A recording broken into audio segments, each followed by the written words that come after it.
Portugaliya. Tarafda har ikkala jamoa ustozlari ikkitadan futbolchini almashtirishdi va keling tarkiblarni yodingizga solib o'taylik. O'zbekiston terma jamoasi darvozasida Abduvohid Ne'matov turibdi.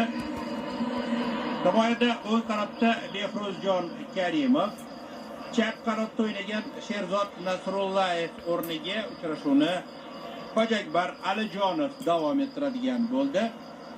Himoya markazida Abduqodir Husanov, Abdulla Abdullayev va Rustamjon Ashurmatov o'yinni davom ettirishmoqda.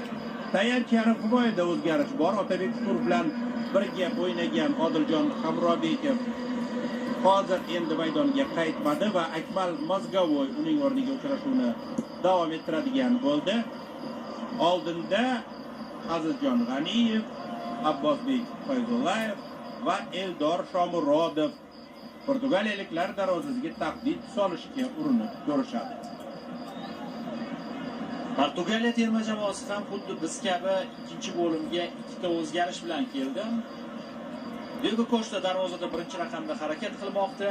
Himoya chizig'ida 3-chi Ruben Dias, 13-chi Renato Veiga, 25-chi Nuno Mendes, 20-chi raqamda o'ng qanotda harakat qilgan Joao Cancelo o'rniga ikkinchi raqamda Nelson Semedo o'yinga qo'shildi. 15-chi Joao Neves, hozir yana ularning hujumini ko'ryapmiz. Otabek Shukurov, xalaq qilish o'rnida Felix. Yaxshi. Vitinha 23-raqamda harakat qiladi, 8-chi Bruno Fernandes, Joao Felix 11-raqamda, 18-raqamdagi Pedro Neto o'rniga 26-raqamda Francisco Conceição o'yinga qo'shildi va 7-raqamda Cristiano Ronaldo harakat qiladi.